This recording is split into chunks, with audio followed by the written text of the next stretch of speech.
Dear FCC, JesseWatters has provocatively suggested destroying the UN.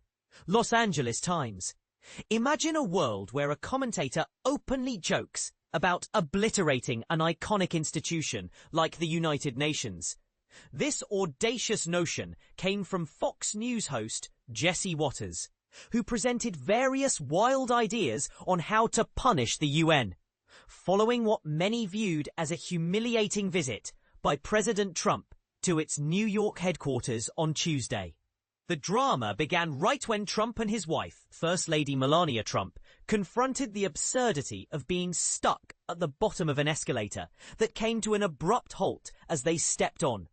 Check out this moment here, https://www.youtube.com/watchthismoment, only to discover that the teleprompter had malfunctioned.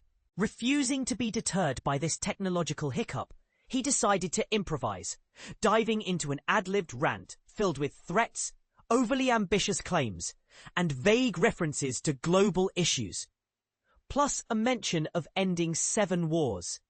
His so-called heartfelt address was met with a lukewarm reception by the assembled leaders, particularly when he bluntly stated, more on this here, /www.laytimes.com/business.story.25.09.23/ Your countries are going to hell. If you were a fly on the wall, you could almost hear Norway leaning over to whisper to Oman, at least our escalators function properly. However, Watters took this blunder to a different level on his show, The Five, airing his belief that Trump's misfortunes were indicative of sabotage, framing the technical issues as part of a so-called insurrection against him. What we need to do is either leave the UN or we need to bomb it, Watters quipped, leading to a chorus of half-amused groans from co-hosts Dana Perino and Greg Gutfeld. Not willing to drop the ludicrous thread, Watters audaciously suggested, the UN headquarters is located in New York. There could be some fallout there. Maybe we should gas it. Perino, likely realizing the gravity of the situation, quickly interjected, let's not do that. Watters complied with a laugh, but continued to press, stating, still, we must obliterate it. Is there a way we can just demolish the building? Ask everyone to leave and then bring it down. His declaration of outrage continued, insisting, this is completely unacceptable. I hope they uncover the truth, and I hope those responsible are significantly affected, emotionally speaking.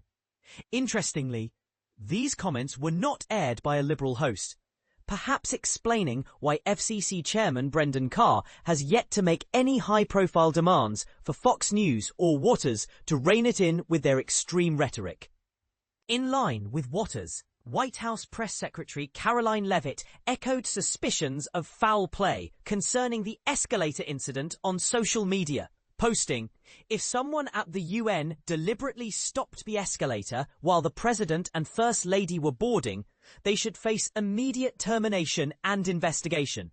She shared a screenshot from a Sunday article in the Times of London that reported UN staff jokingly considered cutting power to the escalators, whimsically remarking they were out of funds and suggesting the President walk up the stairs instead.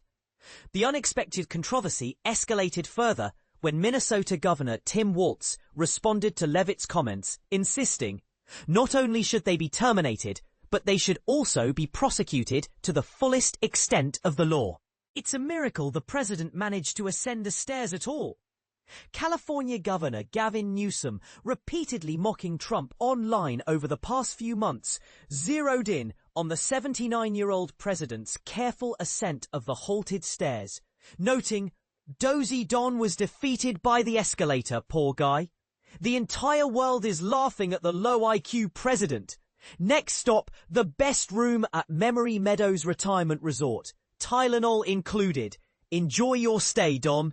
GCN. According to a spokesperson for UN Secretary-General Antonio Guterres, there might have been an inadvertent explanation for the escalator issue. It seems Trump's videographer ran ahead of him, thus possibly triggering a safety lock. As for the teleprompter debacle, Reports from the Associated Press, read more here, apnews.com/article/Trump UN escalator teleprompter DDFC 085301529625B353 Exabede said to press clarify that the White House was responsible for the teleprompter's operation. A knowledgeable source shared with the Daily Beast. Find out more here.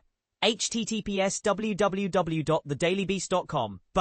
The www.thedailybeast.com/White House calls for probe into its own UN escalator gaffe that different delegations could provide their own laptops and teleprompter operators, explaining the absence of UN staff managing the equipment for Trump's speech.